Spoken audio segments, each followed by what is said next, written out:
Colonel Potter, sir, my last wish is to be buried in my mother's wedding gown. I've seen these Dodgers for 40 years, all the tricks. Dismissed! Picture American television without MASH. It's hard to do, isn't it? That's because the show wasn't only hit, but it redefined what a sitcom was. First broadcast in 1972, at the end of the Vietnam War, MASH * took place in the Korean War and intertwined humor with tragedy. Its offbeat characters probed the chaos of war and strength of human spirit. It was a hit with audiences immediately. But off-camera, the show was always changing.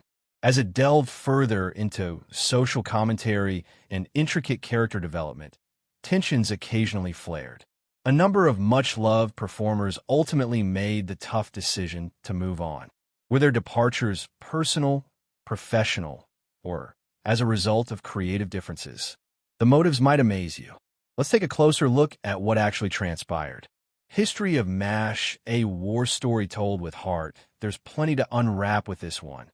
But before we dive in, let's turn the clock back and examine how this iconic series was born. As with many other flawless television series, the history of MASH starts not on TV, but in a book. In 1968, Korean War surgeon H. Richard Hornberger wrote under the pseudonym Dr. Richard Hooker, MASH, a novel about 3 Army doctors. The novel was a dramatized telling of his years as an Army surgical hospital doctor during the war in Korea. And thanks to its blend of gallows humor with touches of human kindness and bitter truth, the book quickly became a bestseller, attracting the attention of Hollywood in the process. 2 years later, when the book was published, Robert Altman's film adaptation MASH, a satirical black comedy that was irreverent yet sobering, hit the screens. The movie featured Donald Sutherland as Hawkeye Pierce and Elliot Gould as Trapper John, and it resonated with the public, particularly since the Vietnam War was looming large over American minds. The movie went on to become a critical and box office hit, winning the Palme d'Or at Cannes and an Academy Award for Best Screenplay. But the true cultural explosion occurred 2 years later when CBS developed the idea into a weekly television series. Created by Gene Reynolds and Larry Gelbart, the television series MASH premiered on September 17, 1972. It retained the war setting and the quirky humor, but added more of a serialized, character-based approach that enabled more introspective emotional storytelling. Alan Alda entered as Hawkeye Pierce and soon took center stage in the series. The first season, which suffered from ratings so low it was almost canceled, caught a break from CBS when they relocated it to Saturday nights. Ratings skyrocketed. So did the cultural influence of the show. To some, the show also broke rules. It was Hollywood's first of its sort, trying new format, incorporating genuine war footage, and even was one of the first American comedies to have helicopter sound as a regular occurrence rather than a laugh track. Alan Alda, who acted in the role of Hawkeye, went on to become a director, writer, and creative force behind the series, asking for greater realism and emotional depth. But as MASH grew up, so did its characters. And let's just say not everyone on the cast agreed with the new direction. Some felt their parts were diminishing or that they were being turned into caricatures. Others grappled with personal demons or felt the need to try other creative avenues. Overall, during its 11-year run, MASH experienced many changes in its cast, but it never strayed from a single goal, presenting the price of war in terms of empathy, humor, and unconquerable human ties. With this in mind, let's get right into the first big exit from a series. An actor whose departure was so sudden, the writers opted to murder his character in a plot twist that stunned the country. McLean Stevenson, if you ask veteran MASH aficionados what struck them hardest, chances are they'll say the last shot of Season 3's finale, Abyssinia, Henry.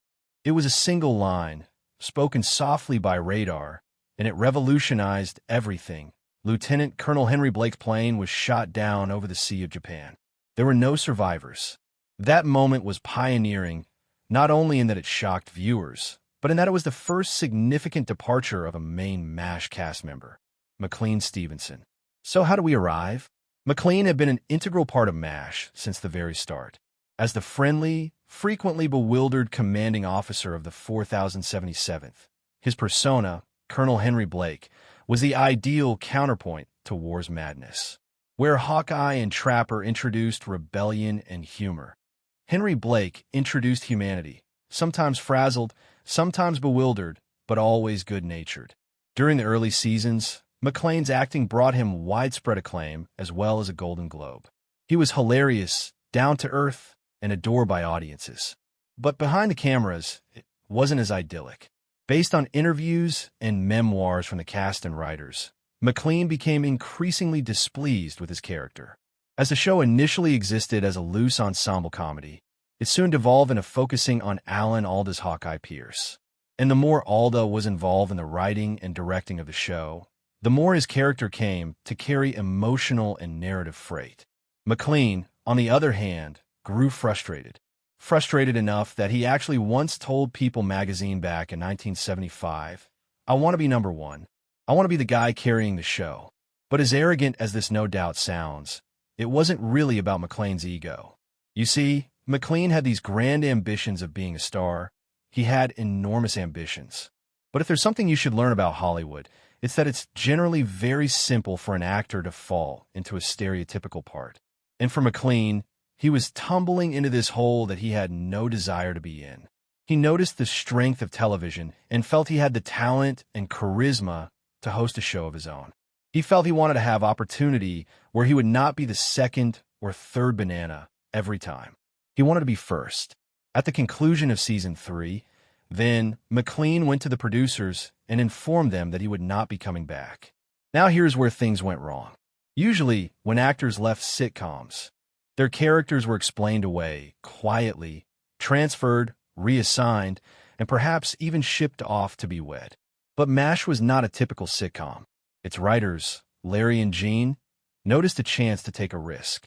They wanted to remind audiences that MASH, at its core, was a war tale. That in war, not everyone comes home. And this was the ideal time. What followed was the classic Abyssinia Henry segment. In the segment, Henry Blake hears that he's being discharged and will be going home. There's laughter, crying, hugs, a merry send-off. For 25 minutes, it's a feeling of a happy ending. Then comes the last scene like a storm. Radar enters the operating room, hat in hand, face serious.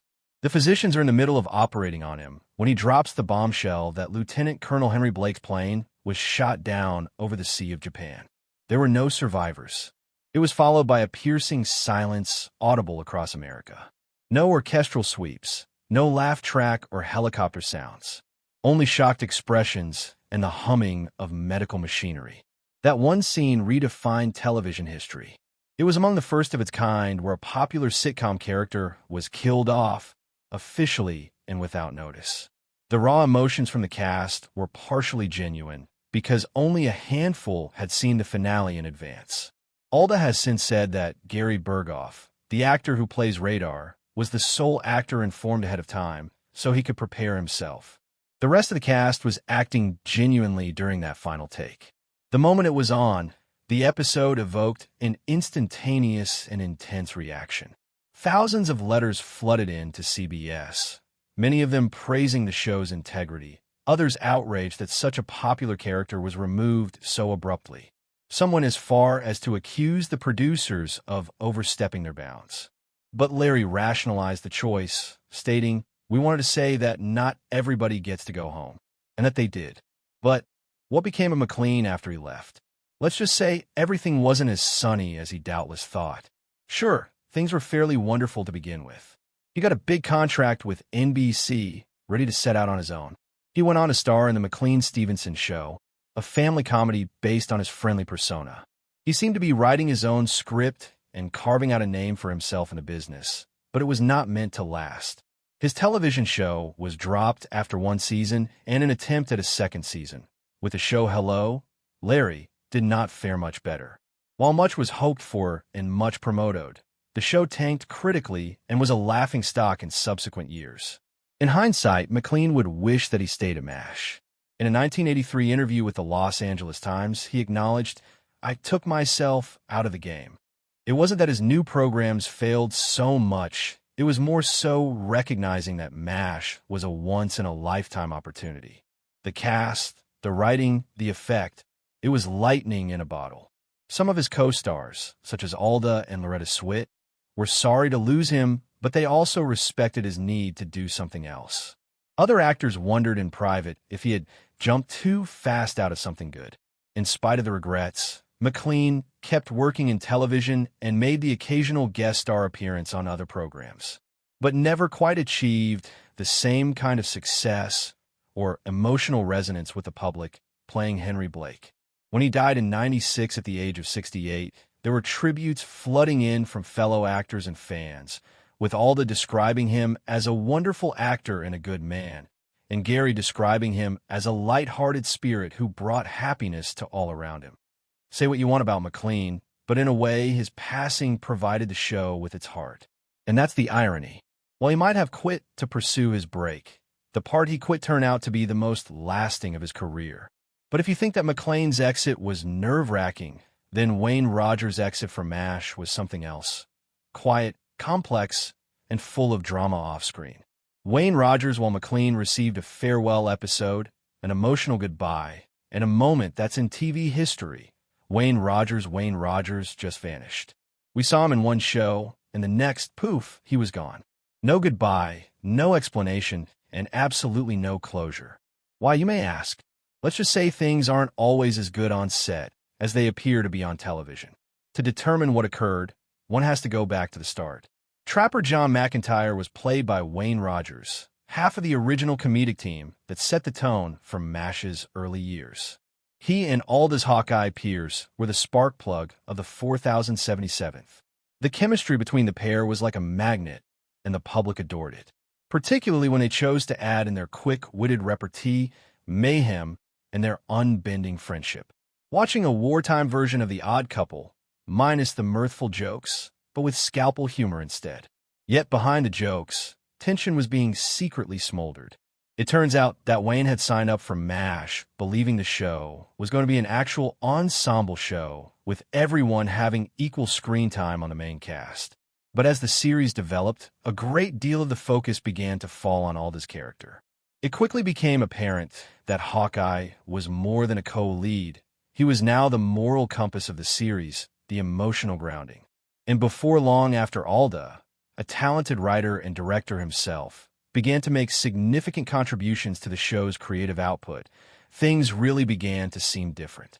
At first, Wayne did not care about Alda's success. In fact, the two were known to have been cordial off-set, but of course, he soon felt relegated. Alda's character alone appeared to be receiving some kind of maturity. The others merely seemed fixed in their cocoons from the beginning. Anyway, before he knew it, Trapper John had transitioned from a lead player to a supporting actor.